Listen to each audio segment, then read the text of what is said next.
एक बार अष्टवसु जो देवताओं से भी श्रेष्ठ हैं, वो भ्रमण कर रहे थे। सुमेर पर्वत बहुत 4 लाख योजन ऊंचा, उसमें बड़े बड़े महात्माओं की भी जो दिव्य महात्मा हैं और देवताओं की भी स्थलियां हैं। भगवान वशिष्ठ जी का वहीं आश्रम था। बड़े ही पवित्र पक्षी, मृग और सब ऋतुएं एक साथ उस आश्रम की शोभा बढ़ाती थी। यहां वर्षा ऋतु तो यहां ग्रीष्म ऋतु तो यहां शिशिर ऋतु, ऐसा उस वशिष्ठ जी महामहिम ज्ञानी महापुरुष 6 ऋतुएं आश्रम में शोभा बढ़ा रही थी। इतना विशालकाय आश्रम के अलग अलग ऋतुओं की शोभा अलग अलग उपवन में थी। किसी बगीचे में वर्षा ऋतु की शोभा हो रही, किसी में बसंत ऋतु की, ऐसे स्वादिष्ट फल मूल जल की पूर्ण सुविधा। और वशिष्ठ जी हर समय तपस्या परायण भगवदानंद में मगन रहते। वशिष्ठ जी के आश्रम में एक सुरभि रहती थी, उससे एक सुंदर गौ का प्रादुर्भाव हुआ जिसे नंदिनी गाय, चमत्कार पूर्ण नंदिनी जी थी। जो चाहो जो सोचो जैसी परिस्थिति वैसे ही वो प्रकट कर दे। समस्त देव कामनाओं को भी पूर्ण करने की सामर्थ्य रखने वाली नंदिनी जी। बस वशिष्ठ जी अपने देव पूजन के कार्य में, जो भगवत पूजन के कार्य में दुग्ध आता उतना ही लेते। आश्रम में नंदिनी जी विराजमान थी। वो 8 वसु वहां से जब निकले तो आकर्षण हुआ, उनकी एक स्त्री भी साथ थी वसुओं की, गाय को दी। इतनी सुंदर तेजस्वी गाय। तब पूछा अपने पति से वसुओं कि ये गाय,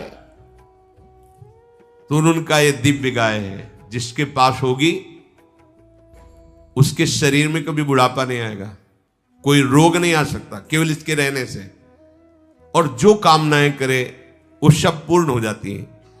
और कहीं इसका दुग्ध पान कर ले फिर क्या कहना, हर समय वो जवान रहेगा, स्वस्थ रहेगा, बिना खाए पिए स्वस्थ रहेगा। नंदिनी के दुग्ध का प्रभाव, बड़ी महिमा का वर्णन किया।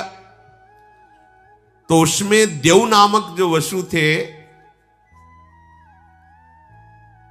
वो गाय को देख करके बहुत प्रसन्न हुए, अपनी पत्नी से कहने लगे कि इस गाय के दर्शन मात्र से अशुभों का नाश होता है, परम मंगल होता है। और ये दिव्य गौ है, ये वरुण नंदन वशिष्ठ जी की सेवा में रहती है।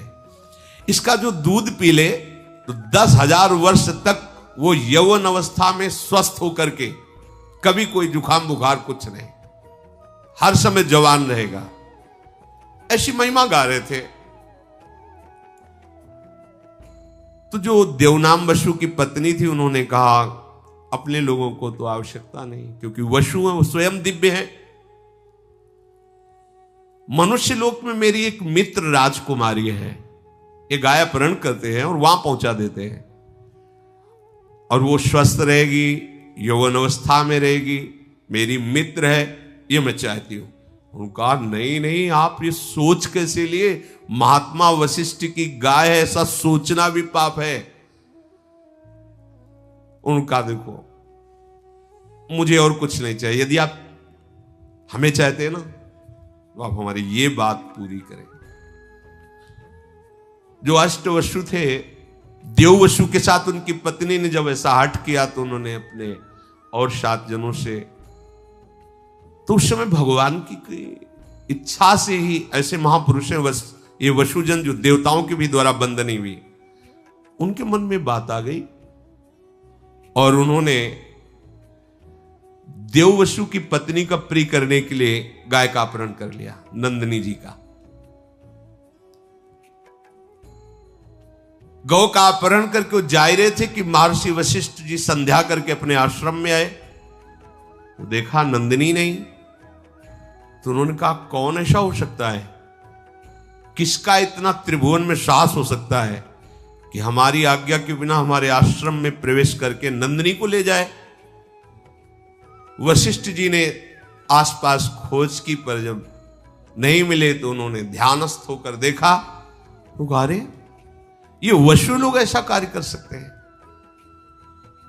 वो तो तत्काल आवेश में आ गए और वहीं प्रकट हो गए जहां वशु गाय लिए जा रहे थे। उन्होंने कहा तुम्हें शोभा देता है, तुम देवताओं से भी वंदनीय श्रेष्ठ हो, हमारी नित्य दिनचर्या में देव पूजन में आने वाली गाय को तुम चुरा कर ले जा रहे हो, तुम्हें पता नहीं तुम क्या अपराध कर रहे हो।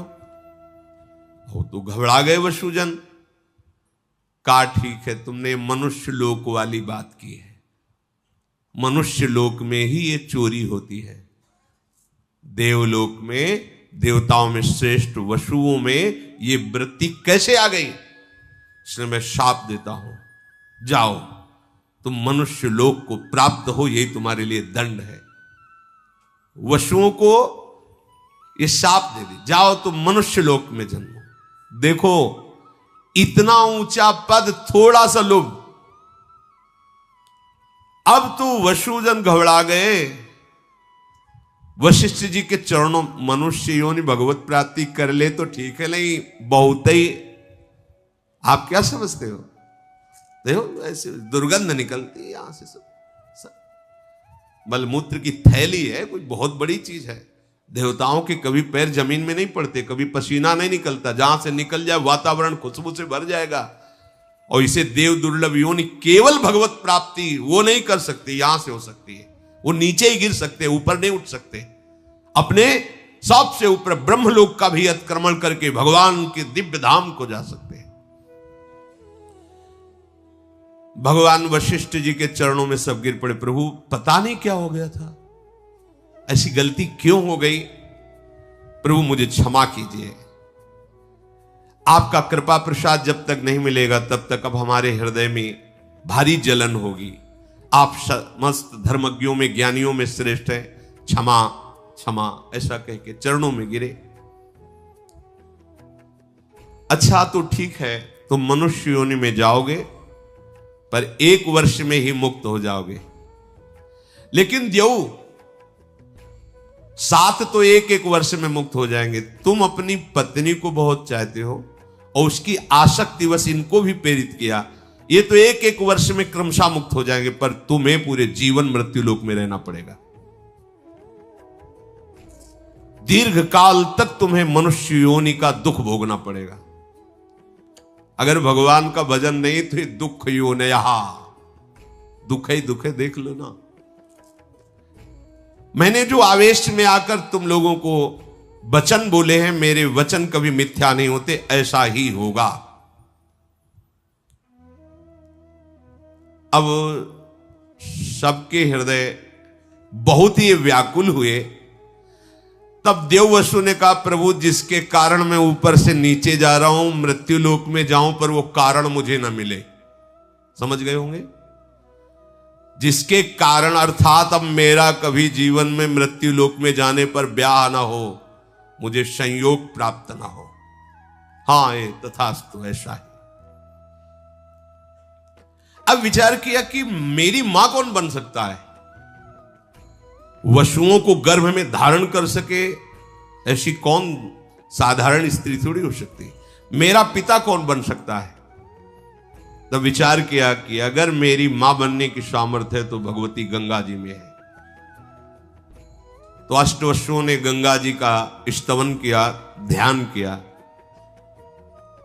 गंगा जी प्रकट हुई, उन्होंने कहा, मां हमें भगवान वशिष्ठ का शाप प्राप्त हुआ है कि जाओ तुम मृत्यु लोक में मनुष्य योनि को प्राप्त हो।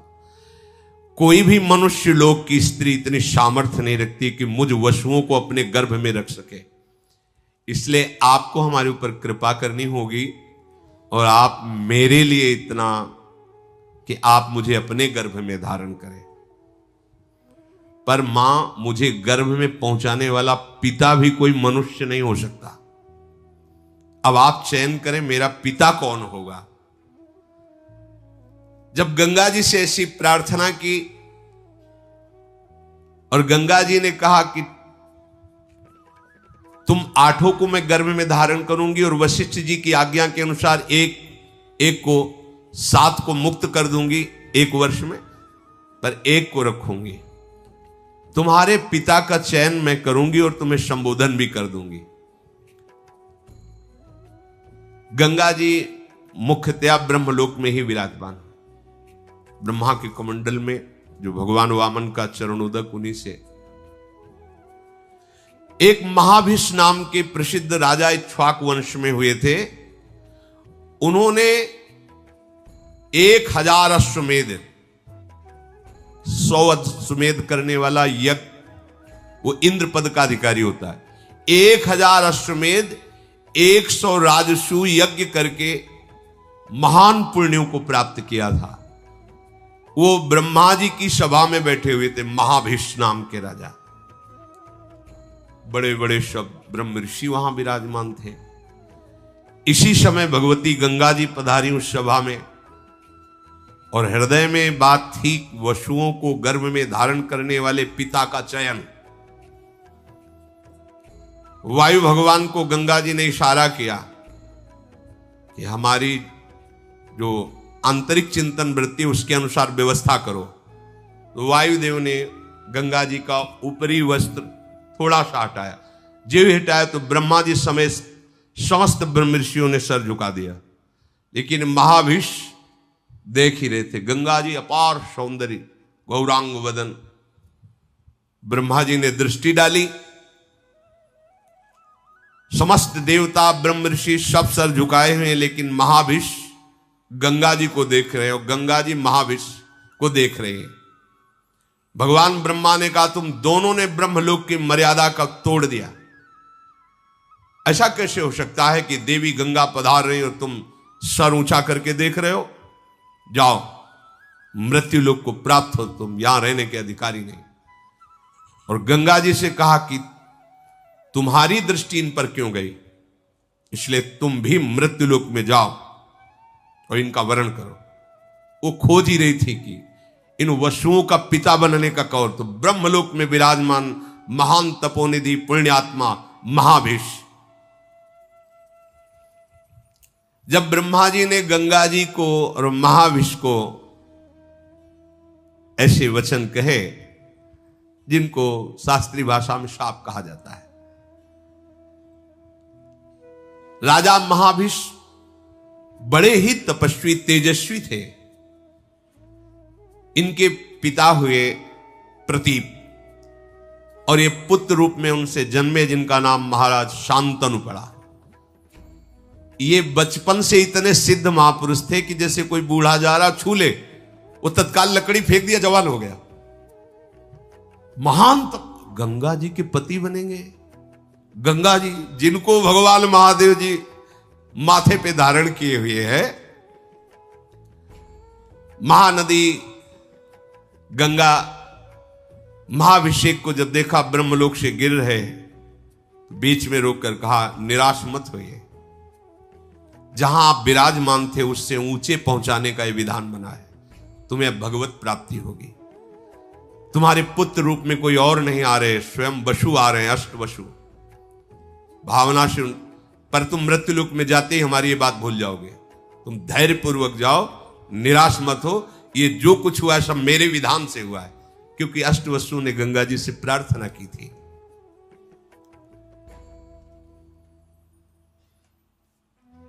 भगवान के मार्ग और पुण्य तपस्या के मार्ग में बड़ा अंतर है। ये जो प्रायः सत्संग में कहते हैं, तया ब्रह्म स्तंभ पर्यंतम सर्वम मायामयम जगत सत्यम सत्यम पुनः सत्यम हरिना। ब्रह्मलोक से आ रहे हैं नीचे, ब्रह्मलोक से नीचे आ रहे हैं। अर्थात विश्राम भूमि ब्रह्मलोक भी नहीं है। विश्राम भूमि श्री प्रिया प्रीतम के चरणारविंद है। वृंदावन विश्राम, यहां से कभी पतन नहीं होता। कैसी भी गलती हो जाए, हमारी लाडली जो सरकार को कभी गुस्सा नहीं आता। जैसे ब्रह्मा जी को आ गया ना, चलो जाओ हटो ब्रह्मलोक से। ने कहूं न रिस कहूं, भूली हूं न होत सकी, रहत प्रसन्न सदा। और ब्रह्मा जी भी जिनकी आराधना करते हैं, वो प्रभु श्री कृष्णचंद्र जी प्यारी जी की आराधना में रहते, इसलिए हम बाजी जीत गए। बाजी जीत गए। अगर श्री जी के चरणों का शरणागत होकर के भी अब की काम नहीं बना तो मुझे लगता है कि फिर बनना ही बड़ा मुश्किल है, बनना बड़ा मुश्किल है। ऐसे तपस्वी महापुरुष महाराज प्रतीप हरिद्वार में गंगोत्री में बैठ करके हजारों वर्ष तपस्या की। गंगा जी प्रसन्न हुई और उनकी गोद में आकर बैठ गए दाहिनी तरफ और कहा, मैं तुम्हारी तपस्या से बहुत प्रसन्न हूं, तुम जो चाहो प्राप्त कर सकते हो, मुझे स्वीकार कर सकते हो।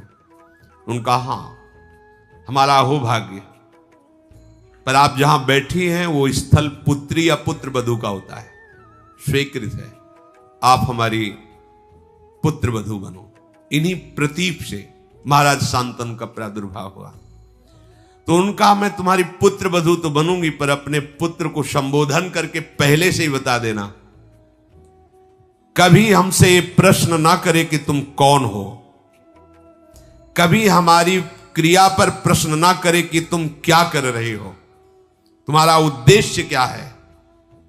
अगर वो कभी भी हमसे प्रश्न कर देंगे, कभी भी हमारी क्रिया पर टोक देंगे, उसी समय मैं चली जाऊंगी और जाते जाते भी उनका महामंगल करूंगी। आपका जब पुत्र हो और वो चेतना युक्त, तब ये बात उसको बता देना, मैं अचानक आकर के मिलूंगी।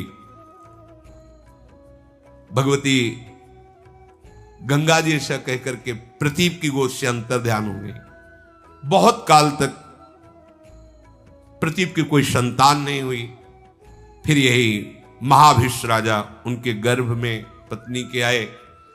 जन्म होते ही पूरे नगर में एक आनंद था, सबका हृदय शांत था, इसलिए ब्रह्म ऋषियों ने इनका नाम शांतनु रखा। बचपन से ही भगवती शोभा से संपन्न, तेजस्वी, स्वाभाविक इनकी गति थी कि इनको गंगा जी की धारा बड़ी प्रिय थी। आकर्षण होता है, भगवती आकर्षण होता है। वो सदैव धारा के किनारे ही घूमते रहते थे।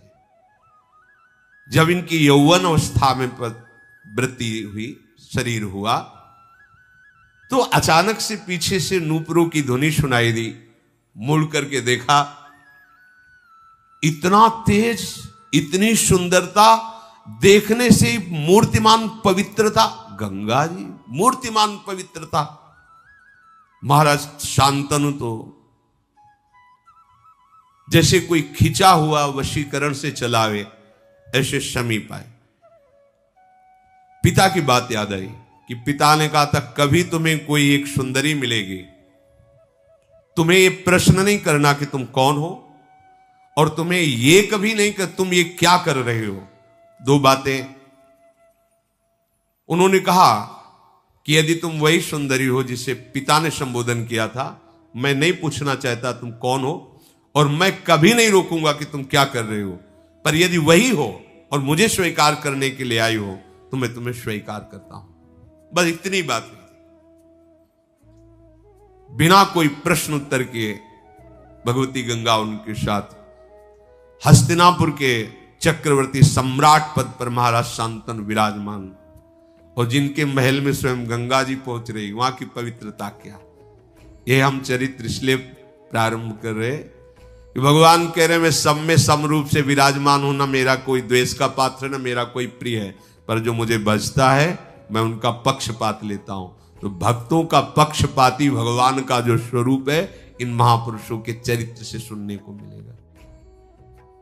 राधे राधे जी, जय सीताराम। तो इस समय आपने सुनी पूज्य प्रेमानंद जी महाराज जी के मुख से भगवान की दिव्य कथा।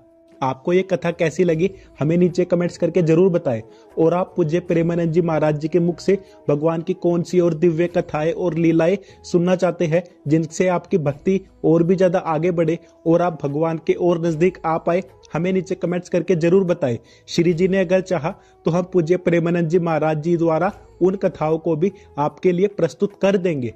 तब तक के लिए आप ऐसे ही भगवान का नाम लेते रहे। राधे राधे, जय सीताराम।